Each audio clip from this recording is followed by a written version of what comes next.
صل على سيدنا ومولانا محمد وعلى بسم اللہ الرحمن الرحیم۔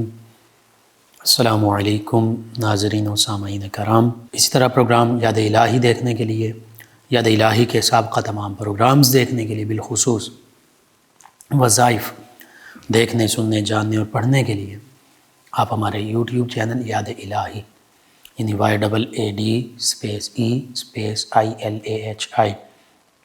یوٹیوب چینل یاد الہی کو سبسکرائب بھی کیجیے، لائک بھی کیجیے، کمنٹس بھی کیجیے، تاکہ یاد الہی کے مختلف پروگرامز اور وظائف سے آپ مکمل رہنمائی حاصل کر سکیں۔ اسی طرح فیس بک پیج یاد الہی کو بھی جوائن کر سکتے ہیں پروگرام یاد الہی دیکھنے کے لیے اور تمام وظائف دیکھنے، سننے، جاننے اور پڑھنے کے لیے۔ جی ناظرین و سامعین، پروگرام یاد الہی میں روزانہ عظیم ہستیوں کے تذکارے پاک کیے جاتے ہیں، اور اس کے ساتھ ساتھ کچھ ایسے موضوعات پر گفتگو ہوتی ہے جن سے آپ کو رہنمائی حاصل ہوتی ہے۔ آج سیدنا امام علی نقی ہادی رضی اللہ عنہ آپ کے تذکارے خیر ہوں گے۔ اس سے پہلے کتاب الشفا سے آج کا خاص وظیفہ کینسر کا روحانی علاج، کینسر کا ایک خاص روحانی علاج یہ بھی ہے، آج سماعت کیجئے۔ سورہ آل عمران کی آیت مبارکہ 154، سورۃ آل عمران آیت مبارکہ 154 چوتھے پارے میں ہے۔ یہ آیت مبارکہ اول آخر تعداد میں درود پاک پڑھ کر صبح و شام 41 مرتبہ یہ آیت مبارکہ پڑھیں، اول آخر تعداد میں درود پاک، اور پھر یہ پڑھ کر مریض پر دم کریں، انشاءاللہ شفا ہوگی۔ پانی پر دم کر کے پانی بھی پلا سکتے ہیں۔ سورہ آل عمران آیت مبارکہ 154 اول آخر تعداد میں درود پاک پڑھ کر 41 مرتبہ یہ آیت مبارکہ پڑھیں اور پڑھ کر مریض پر دم کریں، انشاءاللہ شفا ہوگی۔ آیت مبارکہ اور ترجمہ سماعت کر لیجئے۔ اللہ سبحانہ وتعالی ارشاد فرماتا ہے، اعوذ باللہ من الشیطان الرجیم، بسم اللہ الرحمن الرحیم۔ ثم انزل علیکم من بعد الغم امنة نعاسا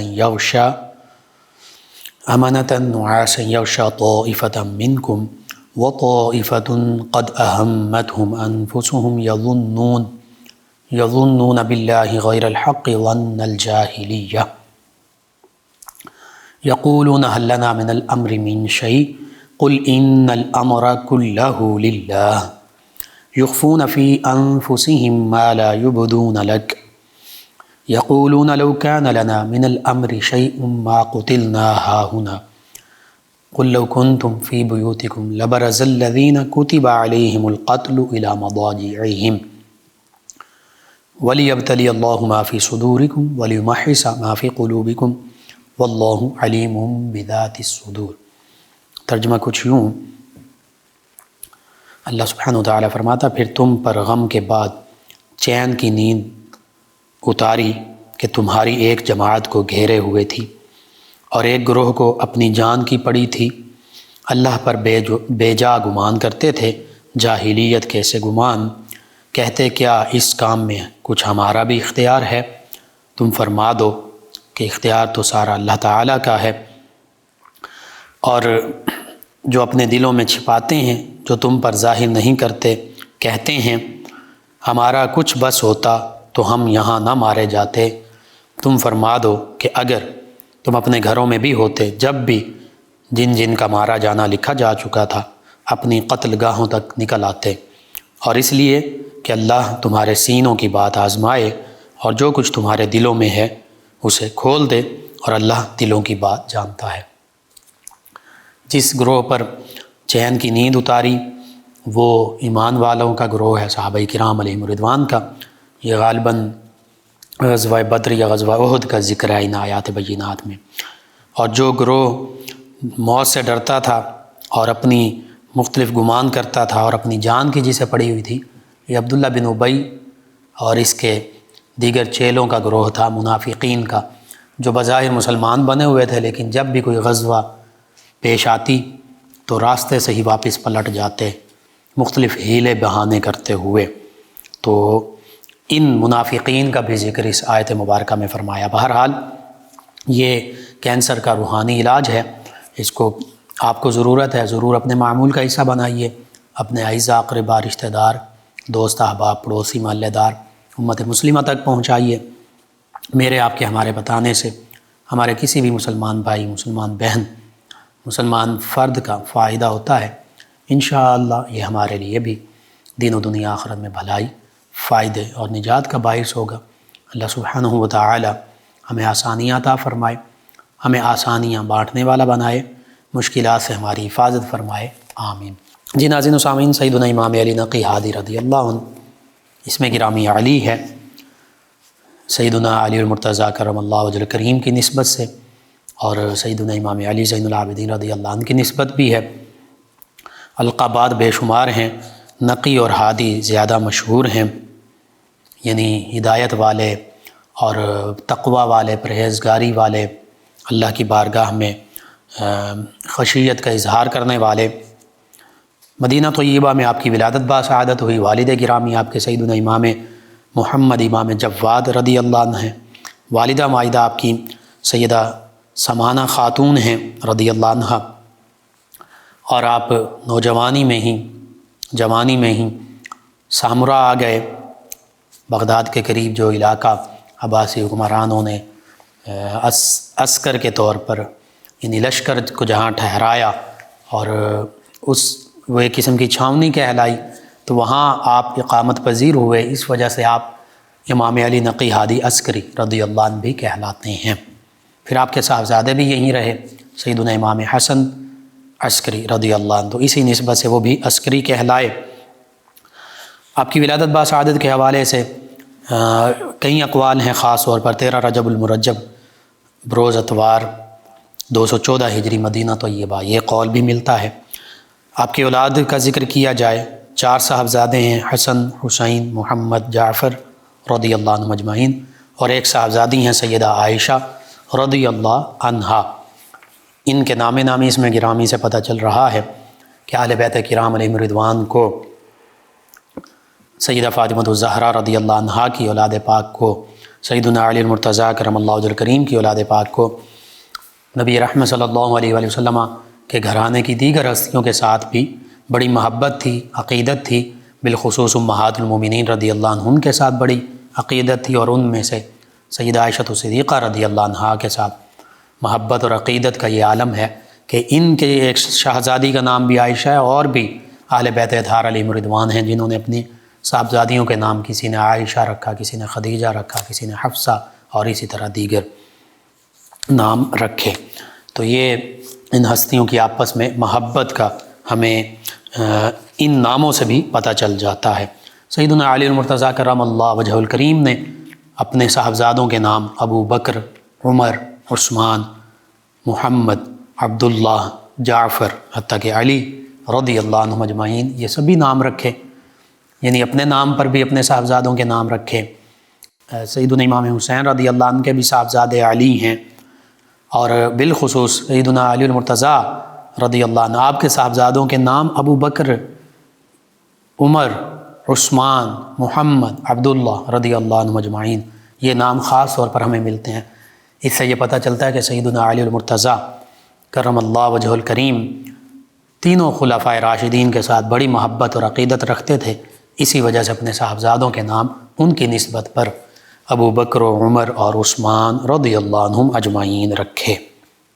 بہرحال سیدنا امام علی نقی ہادی رضی اللہ عنہ یہاں سامورا تشریف لائے تو آپ کا علمی مقام و مرتبہ لوگوں کے سامنے واضح ہوا۔ پھر خاص طور پر آپ مصلح بھی تھے، یعنی کسی بھی مصلحت کا شکار نہیں ہوتے تھے، جو بات حق ہوتی برملا اس کا اظہار کرتے، چاہے سامنے حکمران وقت ہوتا، اور اسی کو بہت بڑا جہاد بھی کہا گیا کہ جابر ظالم سلطان کے سامنے کلمہ حق کہنا یہ بہت بڑا جہاد ہے، اپنے نفس کے ساتھ اپنے نفس کے خلاف کرنا یہ بھی بہت بڑا جہاد ہے، جہاد اکبر اس کو کہا گیا۔ تلوار کے ساتھ اللہ کے راستے میں لڑنا، شہادت کا مقام پانا بہت بڑا مقام ہے، لیکن آقا کریم صلی اللہ علیہ وآلہ وسلم ایک مہم سے، غزوہ سے واپس تشریف لاتے ہوئے آپ نے فرمایا کہ ہم جہاد اصغر سے جہاد اکبر کی طرف آ رہے ہیں۔ یعنی اپنے آپ کو بہتر کرنا، اپنے اخلاق اور کردار کی برائیاں دور کرنا، تزکیہ باطن کرنا، سب سے پہلے اپنی اصلاح کرنا، یہ جہاد اکبر ہے۔ یہ اصلاح ہوگی تو پھر ہم جہاد بھی سیف کی طرف بھی جائیں گے۔ یعنی اگر خود مجھے ایک انسان کو، ایک بندہ مومن کو، ایک مسلمان کو اپنی وہ اصلاح نہیں کر سکتا، تو اسی اصلاح کے ذریعے ہی تو اس نے میدان جہاد میں بھی قدم رکھنا ہے۔ آج یہی وجہ ہے کہ ہم جہاد اکبر سے بھی دور ہیں۔ ہم میں سے اکثر ہم اپنا تزکیہ باطن نہیں کر سکتے، حتیٰ کہ اس حوالے سے غور کیا جائے تو امت مسلمہ اسی بیماری کا شکار ہے کہ ہمارے اندر جو اخلاق اور کردار کی برائیاں وہ در آ چکی ہیں، مداحنت اور وہن اور اس طرح کی بیماریاں آ چکی ہیں۔ مداحنت سے مراد یہ ہے کہ اسلام کی خاطر ہم کبھی بھی ہم آگے نہیں بڑھتے جس طرح بڑھنا چاہیے مسلمانوں کی خاطر۔ وہن یہ ہے کہ ہم موت سے ڈرتے ہیں، موت کے ڈر کی وجہ سے امت مسلمہ جہاد کو متروک کر چکی ہے، چھوڑ چکی ہے۔ تو بہرحال جہاد اکبر بھی ان ہستیوں نے کیا، جہاد بھی سیف بھی کیا۔ صحابہ کرام علیہم رضوان کی مثالیں ہمارے سامنے، غزوہ بدر، غزوہ احد، غزوہ خندق، غزوہ خیبر، غزوہ طائف، غزوہ حنین، فتح مکہ، پھر جنگ یرموک، جنگ موتا، کتنی جنگیں، کتنی غزوات، کتنے سرایہ ہیں جن میں صحابہ کرام علیہم رضوان جان نثاری کے ساتھ لڑے اور پھر اپنی جانیں بھی قربان کی۔ پھر سیدنا ابوبکر صدیق رضی اللہ عنہ کے عہد مبارکہ میں جنگ یمامہ، منکرین ختم نبوت کے خلاف سب سے بڑی جنگ، جنہوں نے نبی رحمت صلی اللہ علیہ وآلہ وسلم کی ختم نبوت کا انکار کیا۔ آقا کریم صلی اللہ علیہ وآلہ وسلم آخری نبی، آخری رسول، آپ صلی اللہ علیہ وآلہ وسلم کے بعد تا قیام قیامت نہ کوئی نیا نبی ہے، نہ کوئی نیا رسول ہے، نہ کوئی نئی امت، نہ کوئی نئی کتاب، لیکن آقا کریم صلی اللہ علیہ وآلہ وسلم کے ظاہری عہد مبارکہ کے میں ہی وصال کے قریب بھی مسیلمہ کذاب، سجاد، طلیحہ، اس طرح کے 4 لوگوں نے نبوت کا جھوٹا دعویٰ کیا۔ آقا کریم صلی اللہ علیہ وآلہ وسلم نے اپنے نمائندے بھی بھیجے انہیں متنبہ کرنے کے لیے۔ ان میں سے ایک سفیر جو نبی کریم صلی اللہ علیہ وآلہ وسلم کی طرف سے تشریف لے گئے، ان مسیلمہ کذاب نے ان کے جسم کے ٹکڑے ٹکڑے کر دیے، شہید کروا دیا۔ اور پھر سیدنا ابوبکر صدیق رضی اللہ عنہ کے عہد مبارکہ میں باقاعدہ جنگ ہوئی ان کے خلاف، اور 40 یا 60 ہزار کا لشکر تھا مسیلمہ کذاب کا، جس کے مقابلے میں چند 1000 صحابہ کرام علیہم رضوان تھے، اور 1200 صحابہ و تابعین، جن میں سے 600-700 تک وہ تھے کہ جو قرآن مجید فرقان حمید کے حافظ تھے، انہوں نے شہادت کا مقام پایا، منکرین ختم نبوت کا قلع کما کر دیا، واصل جہنم کر دیا۔ آج بھی لوگ نبوت کا جھوٹا دعویٰ کرتے ہیں۔ بہرحال یہ صحابہ کرام علیہم رضوان کا جذبہ تھا کہ جہاں جہاں ضرورت پڑی صحابہ کرام علیہم رضوان نے، جہاں جہاں فتنے اٹھے ان کا سر قلم کر دیا۔ پھر سیدنا امام حسین رضی اللہ عنہ، واقعہ کربلا ہمارے سامنے ہے، تعداد اگرچہ کم ہے لیکن حق کی خاطر اپنی جان کی قربانی دی، اپنے بچوں، بھتیجے، بھانجوں کی قربانی دی۔ صحابہ کرام جو بزرگ تھے انہوں نے جانیں قربان کی واقعہ کربلا میں، ان کی اولادوں نے، تابعین اعظام علیہم رضوان نے جانیں قربان کی۔ یہ سلسلہ چلتا رہا۔ سیدنا زید رضی اللہ عنہ انہوں نے بھی اسی طرح شہادت دی، اور پھر جہاد اکبر اور جابر ظالم سلطان کے سامنے کلمہ حق بلند کرنا بھی انہی ہستیوں کا شیوا رہا، صحابہ کرام، اہل بیت کرام علیہم رضوان کا۔ امام علی نقی رضی اللہ عنہ جب یہاں بغداد کے قریب سامرہ تشریف لائے، یہاں اقامت پذیر ہوئے، تو متوکل بھی یہی رہتا تھا۔ اب حکومت کے جاسوس بھی ہوتے ہیں، انٹیلیجنس کے ادارے بھی ہوتے ہیں، ان کا مقصد اسلام، مسلمانوں اور وطن کا دفاع ہوتا ہے، لیکن یہ ایسا دور ہے کہ چند ایک اموی اور عباسی حکمرانوں کو چھوڑ کر اکثر کا یہ معاملہ تھا کہ وہ صحابہ کرام علیہم رضوان، بالخصوص اہل بیت کرام علیہم رضوان اور علماء فقہا کو اکثر ان لوگوں نے سزائیں دیں، ان کی شہادتوں کے ذمہ دار ٹھہرے، جیسے سیدنا امام حسین رضی اللہ عنہ کا ذکر ہوا، امام اعظم ابو حنیفہ رضی اللہ عنہ ان کو بھی شہید کیا گیا، امام احمد بن حنبل ان کو، اسی طرح اور کئی علماء، فقہاء، صلحاء، اولیاء کو، تابعین اعظام علیہم رضوان کو، حجاج بن یوسف جیسا ظالم کوئی ہو سکتا ہے کہ جس نے کثیر صحابہ کرام اور تابعین اعظام علیہم رضوان کو شہید کیا۔ اور اسی طرح عباسی حکمران متوکل باللہ، اس کو بھی لوگ، مشیر اب ہر قسم کے ہوتے ہیں، اچھے بھی ہوتے ہیں، برے بھی ہوتے ہیں، تو مشیر جان بوجھ کر ایسی جھوٹی خبریں پہنچایا کرتے کہ جی سیدنا امام علی نقی ہادی رضی اللہ عنہ جو اپنے گھر میں اسلحہ اکٹھا کر رہے ہیں اور لشکر تیار کر رہے ہیں اور تمہارا تخت الٹ دیں گے۔ آپ کے گھر کی تلاشی لی گئی، قرآن مجید، فرقان حمید اور دیگر احادیث مبارکہ کی کتب اور اسلامی دینی کتب کے علاوہ کچھ بھی نہ ملا۔ ہاں، جب آپ کے مخبری کی گئی رات کے وقت، تو جو مخبری کرنے والے تھے انہوں نے دیکھا کہ آپ ایک بند کمرے میں تشریف فرما ہیں اور جبہ آپ نے پہنا ہوا ہے اور قبلہ رو بیٹھے ہیں، کبھی جنت کی آیات پڑھتے ہیں، کبھی جہنم کی آیات پڑھتے ہیں پرسوز پردرد آواز میں، اور رو رہے ہیں، اور سادہ زمین پر، فرش پر تشریف فرما ہیں، نیچے ریت اور کنکریوں کے سوا کوئی بچھونا نہیں ہے۔ بہرحال آپ کو اسی حالت میں عباسی حکمران کے پاس لے جایا گیا۔ آپ جب وہاں تشریف لائے تو آگے شراب کا دور چل رہا تھا۔ ہمارے یہ مسلمان حکمرانوں میں سے کچھ حکمرانوں کی بدبختی رہی ہے پہلے بھی، اب بھی ہوگا، ہو سکتا ہے یہ معاملہ ہو کہ جو شراب اور اس طرح کے معاملات میں ڈوبے رہتے تھے، تو متوکل نے آپ کی طرف جام بڑھایا شراب کا، اور اس نے اپنے ساتھ آپ کو بٹھایا، تو آپ نے اس موقع پر فرمایا کہ اے حکمران وقت، میں نے آج تک شراب کا ایک گھونٹ بھی نہیں پیا، میرے اندر نہیں گیا، اور میرے گوشت اور خون میں اس کے ایک بھی قطرے کی آمیزش نہیں ہے، اس لیے برائے مہربانی اسے مجھ سے دور رکھا جائے۔ اس نے پیالہ پیچھے کر لیا، کہنے لگا چلیں آپ کچھ اشعار سنائیں جو مجھے اچھے لگیں۔ آپ نے فرمایا کہ مجھے زیادہ اشعار تو نہیں آتے۔ اس نے دوبارہ کہا کہ اشعار تو سنانے پڑیں گے۔ پھر آپ نے چند ایک اشعار عربی میں سنائے، ان کا میں ترجمہ آپ کے گوش گزار کر دیتا ہوں۔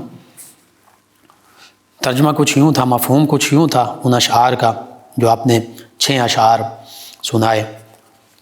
فرمایا وہ لوگ، یعنی حکمران، بادشاہ، پہاڑوں کی چوٹیوں پر رات اس حال میں گزارتے تھے کہ بہادر لوگ ان کا پہرا دیتے تھے، مگر وہ چوٹیاں ان کے کسی کام نہ آئیں۔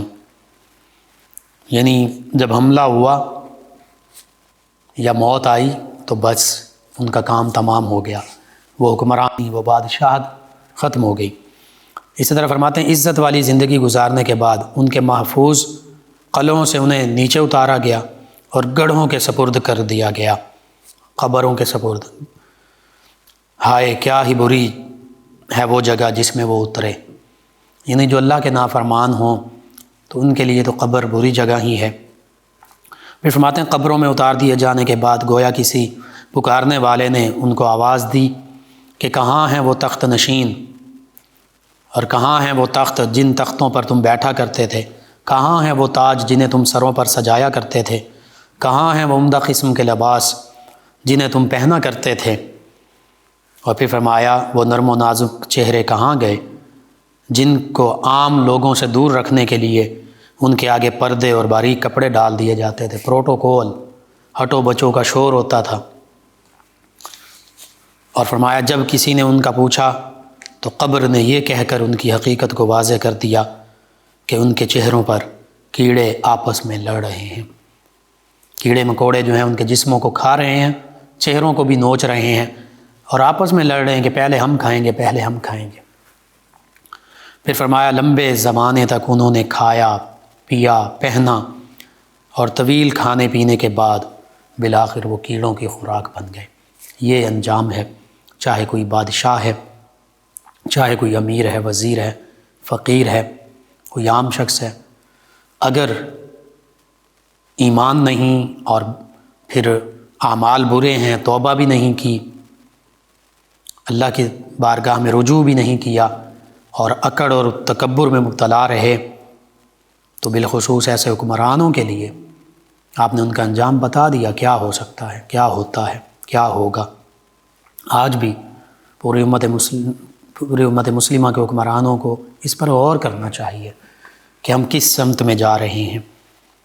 ہمارے ملک پاکستان کے حکمرانوں کو، سبھی کو A to Z سبھی کو غور کرنا چاہیے کہ ہماری ذمہ داریاں کیا تھیں، ہم کر کیا رہے ہیں، کیا ہم اسلام کے مطابق، قرآن و سنت کے مطابق اپنے ذمہ داریاں پوری کر رہے ہیں، کیا خوف خدا ہمارے اندر ہے، کیا ہم نے قبر میں نہیں جانا، کیا ہم نے مرنا نہیں ہے، غور کرنا چاہیے۔ اگر ہم اس پر غور کرنے لگ پڑیں، میں، آپ، ہم سب، ہمارے حکمران، تو امت مسلمہ کے معاملات بہتر ہو سکتے ہیں۔ بہرحال آپ نے یہ اشعار پڑھے تو یہ اشعار سن کر حاضرین مجلس ڈر گئے، آپ کے بارے میں بھی ڈر گئے کہ کہیں کوئی خوشگوار حکمران نہ جاری کر دے، مگر اس کے برعکس معاملہ ہوا۔ متوکل پر گریہ طاری ہو گیا، رونے لگا، یہاں تک کہ اس کی داڑھی گیلی ہو گئی۔ دوسرے حاضرین بھی رونے لگے تو متوکل نے کہا کہ شراب اٹھا لو۔ پھر آپ سے کہا ابو الحسن، آپ کی یہ کنیت تھی ابو الحسن ثالث، کیا آپ پر کچھ قرض ہے؟ تو آپ نے فرمایا ہاں 4000 دینار۔ متوکل نے کہا ان کو یہ رقم دے دی جائے، پھر آپ کو عزت احترام کے ساتھ گھر بھجوا دیا گیا۔ یہ بھی بڑی بات ہے کہ اگر کوئی حکمران یوں نادم ہو جائے، بڑی بات ہے۔ اصل میں ندامت ہی توبہ کا نام ہے۔ شرمندگی اور ندامت دل میں آ جائے، بندہ کسی برے کام سے بچ جائے، رک جائے، پیچھے ہٹ جائے، تو یہی توبہ ہے۔ سیدنا امام علی نقی ہادی رضی اللہ عنہ، آپ کے بے شمار فضیلتیں ہیں، عظمتیں ہیں، علم کے بہت بڑے مقام پر فائز تھے، خود کھیتی باڑی فرمایا کرتے تھے، اپنے ہاتھ سے کام، الکاسب و حبیب اللہ، محنت کرنے والا، اللہ کا دوست ہے۔ اور کسی نے پوچھا تو آپ نے فرمایا کہ ہمارے تو آباء و اجداد بھی اپنے ہاتھوں سے کام کیا کرتے تھے، اور فرمایا یہ تو نبیوں، رسولوں اور صالحین کا کام ہے، اور حقیقت بھی یہی ہے۔ انبیاء کرام علیہ السلام کوئی لکڑی کا کام فرمایا کرتے تھے، کوئی درزی کا کام، کپڑے سینے کا، کوئی لوہے کا کام، اور کئی چیزیں۔ کشتی سب سے پہلے سیدنا نوح علیہ السلام نے ایجاد کی، لوہے کا اسلحہ اور زرہ، یہ چیزیں سیدنا داؤد علیہ السلام، آپ کے ہاتھ میں لوہا نرم ہو جاتا۔ اسی طرح کپڑے سینے کا کام سیدنا ادریس علیہ السلام کے حوالے سے، بڑھئی کا کام بھی ایک اللہ کے نبی ان کے حوالے سے۔ تو یہ ہاتھ سے کام کرنا یہ باعث ندامت نہیں ہے اور تحقیر والا نہیں ہے، یہ باعث عظمت ہے، باعث شرف ہے۔ آقا کریم صلی اللہ علیہ وآلہ وسلم بکریاں چراتے تھے، خود اپنے شوق سے چراتے تھے۔ سیدہ حلیمہ سعدیہ رضی اللہ عنہا کی بکریاں چرائیں اور اپنے ہاتھ سے اپنے کام فرمایا کرتے تھے۔ اسی طرح سیدنا امام علی نقی ہادی رضی اللہ تعالی عنہ، عبادت میں بھی بڑا مقام تھا، پوری رات ذکر اللہ، تلاوت اور سجود میں اللہ کی بارگاہ میں رہتے، دعائیں مانگا کرتے۔ اور آپ کی دعاؤں کا اگر ذکر کیا جائے، چند ایک دعاؤں کا میں ذکر کر دیتا ہوں۔ اللہ کی بارگاہ میں یوں دعا مانگتے، اللہ میں تیرے اس نام کے وسیلے سے تو اس سے سوال کرتا ہوں جس سے تو نے اپنی تمام مخلوق کو پیدا فرمایا اور اسے اپنی اور ان کی چاہت کے مطابق روزی دی، رزق دیا۔ اے وہ ذات جس میں شب و روز کی گردش تغیر نہیں لا سکتی، میں تجھ سے وہ دعا مانگتا ہوں جو نوح علیہ السلام نے تجھ سے مانگی تھی، اور اس پر تو نے ان کے ساتھیوں سمیت انہیں نجات دی تھی اور ان کی قوم کو ہلاک کیا تھا جنہوں نے انکار کیا تھا، کفار۔ اور میں تجھ سے وہ دعا بھی مانگتا ہوں جو تیرے خلیل ابراہیم علیہ السلام نے مانگی تھی، پھر تو نے انہیں بھی نجات دی تھی اور ان کے لیے آگ ٹھنڈی اور سلامتی والی بنا دی تھی۔ میں تجھ سے وہ بھی دعا مانگتا ہوں جو تیرے کلیم موسیٰ علیہ السلام نے تجھ سے مانگی، پھر تو نے سمندر میں راستے بنا کر انہیں بنی اسرائیل سمیت نجات دی اور فرعون کو اس کی قوم سمیت غرق کیا تھا۔ میں تجھ سے وہ دعا بھی مانگتا ہوں جو تجھ سے سیدنا عیسیٰ علیہ السلام نے مانگی تھی، پھر تو نے انہیں دشمنوں سے بچا کر اپنے پاس آسمانوں پر زندہ اٹھا لیا تھا، اور میں تجھ سے وہ دعا بھی مانگتا ہوں جو تجھ سے تیرے حبیب، تیرے محبوب، تیرے سچے نبی، سچے رسول، آخری نبی، آخر رسول سیدنا محمد مصطفیٰ صلی اللہ علیہ وآلہ وسلم نے مانگی تھی۔ پھر تو نے وہ دعا قبول کر کے انہیں مخالفین سے نجات دی تھی اور دشمنوں کے مقابلے میں ان کی مدد و نصرت فرمائی تھی۔ اے اللہ، میں تیرے اس نام کے طفیل تجھ سے سوال کرتا ہوں کہ جب اس نام کے واسطے سے کوئی دعا کی جائے تو وہ دعا ضرور قبول ہوتی ہے۔ اسی طرح دنیا سے بے رغبتی اختیار کی ہوئی تھی۔ ایک شخص 10,000 درہم کے لیے آپ سے اس نے سوال کیا، آپ نے رقعہ لکھا، آپ نے فرمایا صبح آنا، مجھے یہ رقعہ پیش کرنا اور مجھ سے پیسوں کا مطالبہ کرنا۔ رقعہ یہی لکھا تھا کہ 10,000 اس شخص کے میرے ذمے ہیں، اپنے ذمے لے لیے۔ وہ شخص آیا، رقعہ پیش کیا، مطالبہ کیا، وہاں پر متوکل باللہ کا نمائندہ بیٹھا تھا، اس نے وہ رقعہ لیا، متوکل کے پاس گیا، 30,000 دراہم متوکل کی طرف سے ملے۔ سیدنا امام علی نقی ہادی رضی اللہ عنہ نے وہ سارے دراہم اس شخص کو دے دیے، فرمایا یہ تمہارے ہیں، اس میں سے میرا کچھ بھی نہیں ہے۔ اللہ اکبر! یہ ان ہستیوں کی عظمت تھی، شان تھی۔ اسی طرح دعا مانگا کرتے، اے اللہ ہمیں فرما برداری کی توفیق عطا فرما، نافرمانی سے اجتناب کرنے کی توفیق عطا فرما، صدق نیت اور رحم شناسی عطا فرما، ہدایت استقامت عطا فرما، حق اور حکمت ہماری زبانوں پر جاری فرما، علم و معرفت سے ہمارے دلوں کو بھر دے، حرام اور مشتبہ چیزوں سے ہمارے بطون، پیٹوں کو پاک فرما، ظلم اور چوری سے ہمارے ہاتھوں کو دور رکھ، فسق اور خیانت گناہوں سے ہماری آنکھوں کو جھکا دے، بیہودہ گفتگو اور غیبت سے ہمارے کانوں کو محفوظ فرما، ہمارے علماء کو دنیا سے بے رغبتی اور امت کی خیر خواہی عطا فرما، طلبہ کو محنت، ذوق، شوق عطا فرما، عوام الناس کو اتباع یعنی قرآن و سنت کی پیروی عطا فرما، نصیحت پذیری عطا فرما، نصیحت ماننے والے بن جائیں، ہمارے بزرگوں کو وقار، سنجیدگی، متانت عطا فرما، نوجوانوں کو توبہ کی توفیق عطا فرما، عورتوں کو حیا اور پاکدامنی عطا فرما، مالداروں کو عاجزی اور سخاوت عطا فرما، غریبوں کو صبر اور قناعت کی دولت عطا فرما۔ اے اللہ، اے ارحم الراحمین، سب سے زیادہ رحم فرمانے والے، اپنے فضل و کرم سے ہماری دعائیں قبول فرما۔ کتنی خوبصورت دعائیں! اور حقیقت یہی ہے، نوجوان توبہ کریں، خواتین شرم و حیا کا پیکر بنیں، علماء دنیا سے بے رغبت ہوں، امت کی خیر خواہی ہو، اسی طرح طلبہ جو ہیں وہ دین و دنیا اسلام کے علوم حاصل کریں، عام لوگ جو ہیں وہ اللہ تعالیٰ اور اللہ کے حبیب صلی اللہ علیہ وآلہ وسلم کی اتباع کریں، ہمارے بزرگ جو ہیں انہیں مزید وقار اور سنجیدگی حاصل ہو، اسی طرح ظلم، زیادتی، حکمران اس سے بچ جائیں، چوری سے بچ جائیں، سبھی لوگ گناہوں سے، فسق سے بچ جائیں، غیبت، بیہودہ گفتگو، جھوٹ سے بچ جائیں، اسلام پر استقامت ہو، حکمت، قرآن و سنت، علم و معرفت ہمارے دلوں اور زبانوں پر جاری ہو، اللہ کی فرمانبرداری مل جائے، نافرمانی سے ہم اجتناب کرنے والے بن جائیں۔ بڑی جامع دعا ہے، ہمیں بھی مانگنی چاہیے، اور ہم یہ مانگتے ہیں دعا اللہ کی بارگاہ میں۔ اے اللہ میرے تمام امت مسلمہ، ہمارے حکمرانوں سب کے حق میں یہ دعا قبول فرما، آمین۔ اللہم صلی علی سیدنا و مولانا محمد وعلی سیدنا۔ آپ سماعت فرما رہے ہیں پروگرام یاد الہی۔ ناظرین و سامعین، اس دوران ہمیں جوائن کیا شکیبہ صاحب ہیں فیصل آباد سے۔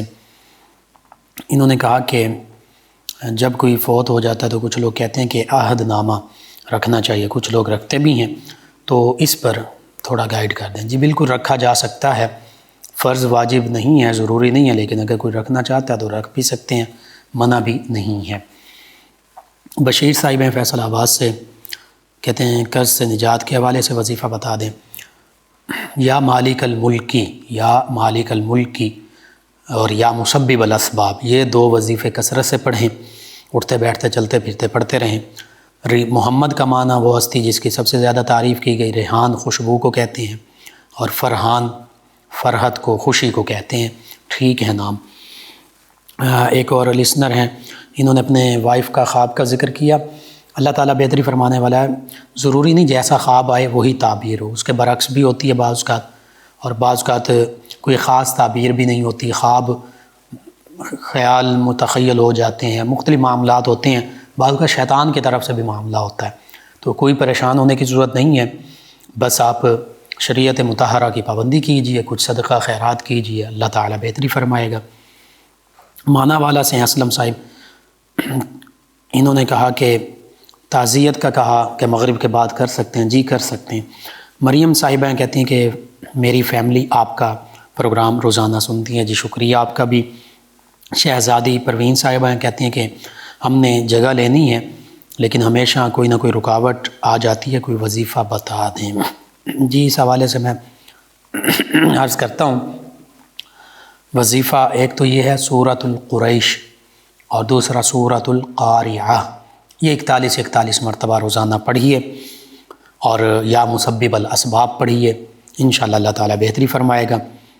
ملائکہ صاحبہ ہیں بھائی والا سے، کہتی ہیں السلام علیکم بھائی کیسے ہیں آپ؟ جی وعلیکم السلام الحمدللہ۔ کہتی ہیں اللہ پاک آپ کو بےحد خوشیاں عطا فرمائے، آمین۔ کہتی ہیں بھائی اگر کسی انسان کو دیکھنا ہو کہ وہ آپ کے ساتھ مخلص ہے یا نہیں تو اس کے لیے کوئی وظیفہ بتا دیں۔ جی کوئی بھی ایسی چیز جس کے بارے میں آپ جاننا چاہتے ہیں کہ اللہ تعالیٰ کی طرف سے آپ کو آپ کے دل میں القاء ہو جائے، تو یا علیم یا خبیر، یہ دو اللہ تعالیٰ کے اسماء مبارکہ کثرت سے پڑھیں، یا علیم یا خبیر، یہ آپ پڑھتی رہیں، اللہ تعالیٰ بہتری فرمائے گا۔ محمد رمضان صاحب جھنگ سے کہتے ہیں مفتی صاحب کو سلام، جی وعلیکم السلام، اور کہتے ہیں کہ پروگرام بہت اچھا ہے، بڑے شوق سے سن رہے ہیں، جی شکریہ آپ کا۔ محمد اسماعیل صاحب ہیں فیصل آباد سے، کہتے ہیں کہ سنا ہے پیر اور منگل کا روزہ رکھنا افضل ہے، رہنمائی فرما دیں۔ جی روزہ کسی بھی دن نفلی روزہ رکھا جا سکتا ہے، پیر کا روزہ نبی کریم صلی اللہ علیہ وآلہ وسلم رکھا کرتے تھے تو بالکل آپ رکھیں، جمعۃ المبارک کے دن بھی روزہ رکھا جا سکتا ہے، عیدین کے دنوں کے علاوہ نفلی روزے جب چاہیں رکھے جا سکتے ہیں، باقی کوئی خاص اس طرح منگل کے حوالے سے تو نہیں ہے، پیر کے حوالے سے میں نے عرض کر دیا۔ سعدیہ صاحبہ ہیں، کہتی ہیں السلام علیکم، جی وعلیکم السلام۔ انہوں نے اپنے شوہر کا گھر کا معاملہ کا ذکر کیا، کام نہیں صحیح طرح کرتے اور ان کو برا بھلا کہا جاتا ہے، عزت کے لیے کوئی وظیفہ آپ یا رزاقو بھی کثرت سے پڑھیں، ایک اللہ تعالیٰ کے اسم مبارک یا رزاقو یہ کثرت سے پڑھیں، دوسرا یا سلامو یہ پڑھتی رہا کریں، انشاءاللہ اللہ تعالیٰ عزتیں بھی عطا فرمائے گا، رزق بھی عطا فرمائے گا۔ عنایہ فاطمہ صاحبہ ہیں، یا غالباً عنایہ فاطمہ اس کا نام کا معنی پوچھا ہے، عنایہ اگر ہے تو عنایت مہربانی، کسی کی عطا تحفہ، اور فاطمہ کا معنی ہے آگ سے بچانے والی۔ ان کے علاوہ ہمیں جوائن کیا ہے شمع قبل صاحبہ، کہتے ہیں السلام علیکم بھائی آپ کا پروگرام بہت پسند ہے، جی وعلیکم السلام۔ کہتے ہیں کہ ڈیلی ہم سنتے ہیں، اور شادی کے حوالے سے انہوں نے کہا وظیفہ بتا دیں کہ شادی ہونے والی ہے تو عزت ملے، خوشی ملے، یعنی گھر میں جہاں شادی ان کی ہو رہی ہے وہاں پر اللہ تعالیٰ کی طرف سے انہیں عزتیں رحمتیں حاصل ہوں۔ جی بالکل آپ درود پاک کی کثرت کیجیے، بالخصوص درود تنجینا، اس کو یاد کر لیجیے، پڑھتے رہا کیجیے، اللہ تعالیٰ بہتری فرمائے گا۔ ان کے علاوہ کلیم صاحب ہیں، کہتے ہیں السلام علیکم لقمان بھائی کیا حال ہے؟ جی وعلیکم السلام الحمدللہ۔ عامر سیلوی صاحب ہیں، کہتے ہیں السلام علیکم بھائی، جی وعلیکم السلام۔ کہتے ہیں میں اور میری فیملی آپ کا پروگرام روز سنتے ہیں، ماشاءاللہ بہت اچھا پروگرام ہے، اور کہتے ہیں کام کے حوالے سے پریشان ہیں، کوئی وظیفہ بتا دیں۔ اللہ کو یاد کیجئے، نماز اور تلاوت کی پابندی کیجئے، اور درود پاک کی کثرت، اور یا رزاقو اس کی کثرت کیجئے، اللہ تعالیٰ بہتری فرما دے گا۔ مریم عروج صاحب میں فیصل آباد سے، کہتے ہیں السلام علیکم بھائی آپ کا پروگرام بہت اچھا ہے، ماشاءاللہ، جی وعلیکم السلام، شکریہ۔ کہتے ہیں بھائی میرا چھوٹا بھائی 5 سال کا ہے، 5 سال سے بیمار ہے، رپورٹس بھی کروائی ہیں لیکن رپورٹس کلیئر ہیں، اور خون کی کمی ہے، بہت جلدی خون کی کمی ہو جاتی ہے، کچھ سمجھ نہیں آتا، کوئی وظیفہ بتا دیں۔ جی خون کی کمی کے حوالے سے طب نبوی اور طب یونانی کسی حکیم سے علاج کروائیے ایک. دوسرا علاج بالغذا بھی ہوتا ہے.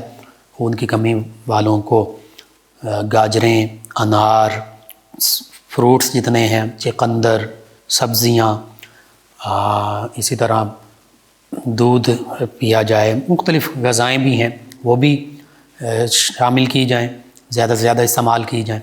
مختلف ٹونکس بھی ملتے ہیں، خون پیدا کرنے والے فوڈ سپلیمنٹس بھی ملتے ہیں، لیکن اپنے معالج کے مشورے سے یہ ساری چیزیں استعمال کریں. باقی بہتری کے لیے، صحت سلامتی عافیت کے لیے ایک تو یا سلامو آپ پڑھیں، بھائی کو کہیں وہ بھی پڑھتے رہیں کثرت سے. دوسرا یا شافی الامراض، یا شافی الامراض، اس کو کثرت سے پڑھیں. ایک اور لسنر ہیں، انہوں نے نام نہیں لکھا، کہا السلام علیکم، ویری نائس پروگرام. جی شکریہ. وعلیکم السلام. ایک لسنر ہیں، انہوں نے کہا السلام علیکم لقمان بھائی، کیا حال ہے؟ جی وعلیکم السلام، الحمدللہ. کہتے ہیں ویری نائس پروگرام، اللہ پاک آپ کو صحت والی لمبی زندگی عطا فرمائے. اور لیکوریا کے حوالے سے انہوں نے پوچھا ہے، اس کے حوالے سے میں ایک وظیفہ عرض کر دیتا ہوں، آپ کوشش کر کے اس کو پڑھیے. صبح فجر کی سنتوں اور فرضوں کے درمیان 121 مرتبہ یا اللہ یا رحمان یہ پڑھیں. پانی پر دم کر کے پانی پئیں، اپنے پر دم کر لیں. اول آخر تعداد میں درود پاک پڑھیں، انشاءاللہ اللہ تعالیٰ شفا عطا فرمائے گا. فلک شیر صاحب ہیں شور کوٹ سے، کہتے ہیں کاروبار کے متعلق کوئی وظیفہ. ایک تو یا رزاق کو کثرت سے پڑھیں. جاب چاہیے تو 3 دن نفلی روزہ رکھیں اور فجر کی نماز کے بعد روزانہ 3 دن تک 10 ہزار مرتبہ یا رزاق کو پڑھیں. اشراق کی نماز پڑھیں، دعا مانگیں. ویسے بھی کثرت کے ساتھ یا رزاق یا مسبب الاسباب یہ پڑھتے رہیں. اللہ تعالیٰ بہتر اسباب پیدا فرمائے گا اور اپنے غیب کے خزانوں سے رزق بھی عطا فرمائے گا، رزق کے انتظام بھی بنائے گا. ایک اور لسنر ہیں، انہوں نے کہا میرب سجاد اور منتہا سجاد، ان کا معنی بتا دیں. قمر صاحب ہیں فیصل آباد سے. میرب جو ہے عربی میں اس کے کئی معنی ہیں، کاٹنے کا آلہ بھی ہے. اس حوالے سے علماء نے اس کو اچھا نام نہیں لکھا. اس کی بجائے اگر رکھنا چاہتے ہیں تو بچی ہے تو اریبہ رکھ دیں، بچہ ہے تو اریب رکھ دیں، اس کا اچھا معنی بنتا ہے. ماہر، دانشور، اس طرح کا معنی بنتا ہے، تو وہ بہتر ہے. یا سب سے بہتر یہ صحابہ، صحابیات، اہل بیت کرام، ان ہستیوں کے نسبت سے نام رکھے جائیں. سجاد کا معنی ہے بہت زیادہ سجدہ کرنے والا. ذیشان صاحب ہیں، کہتے ہیں السلام علیکم. جی وعلیکم السلام. کہتے ہیں سر آپ کا پروگرام بہت اچھا ہے اور شادی ہونے والی کوئی وظیفہ بتا دیں. جی درود پاک کی آپ کثرت کریں، اللہ تعالیٰ بہتریاں فرمائے گا. عبد الرحمن صاحب ہیں غالباً، کہتے ہیں السلام علیکم. جی وعلیکم السلام. کہتے ہیں گھر میں تنگ دستی ہے، کوئی وظیفہ بتا دیں. سبھی لوگ باوضو رہیں گھر والے. گھر میں جب آپ آئیں تو السلام علیکم کہیں، اونچی آواز سے سبھی اس کا جواب بھی دیں. پھر اس کے ساتھ ساتھ گھر میں تلاوت کا انتظام کریں، تلاوت کریں، تلاوت سنیں خاموشی کے ساتھ. نماز کی پابندی، باوضو رہنا، اور یا رزاقو بھی رزق کے لیے حوالے سے، اور یا مسبب الاسباب بھی، یہ دونوں وظائف آپ کریں، انشاءاللہ اللہ تعالیٰ بہتری فرما دے گا. ایک اور لسنر ہیں تعظیم صاحبہ، کہتی ہیں انکل آپ کا پروگرام بہت اچھا ہے، والدہ کا بلڈ پریشر ہائی ہوتا ہے، اس حوالے سے کچھ بتا دیں. ایک تو انہیں کہ کوشش کر کے باوضو رہا کریں، وضو سے بھی بلڈ پریشر نارمل ہوتا ہے. دوسرا سورہ آل عمران کی آیت مبارکہ 134 آپ 41 مرتبہ پڑھ کر والآخر تعداد میں درود پاک پڑھ کر ان پر دم کر دیا کریں. تیسرا انہیں کہیں کہ کثرت سے درود پاک پڑھتے رہیں. درود پاک پڑھنا بلڈ پریشر کو نارمل رکھتا ہے، انشاءاللہ اللہ تعالیٰ شفا عطا فرمائے گا. ایک اور لسنر ہیں، انہوں نے کہا اپنے خواب کا ذکر کیا ہے. اصغر علی صاحب ہیں. جی کوئی پریشان کن نہیں ہے خواب، بالکل ٹھیک ہے، بس آپ اللہ کو یاد کیجیے اور صدقہ خیرات کیجیے. آپ تمام ویورز کا، لسنرز کا شکریہ، آپ ہمیں جوائن کرتے ہیں، پروگرام یاد الہی میں شامل ہوتے ہیں، اپنے فیڈ بیک سے ہمیں آگاہ کرتے ہیں، سوالات پوچھتے ہیں. ناظرین و سامعین، پروگرام یاد الہی کا وقت ختم ہو جاتا ہے. انشاءاللہ کل صبح دوبارہ آپ سے ملاقات ہوگی پروگرام یاد الہی میں. اپنے میزبان محمد لقمان رضا اور ہماری ٹیم کو اجازت دیجیے. اللہ نگہبان. اللهم صل على سيدنا ومولانا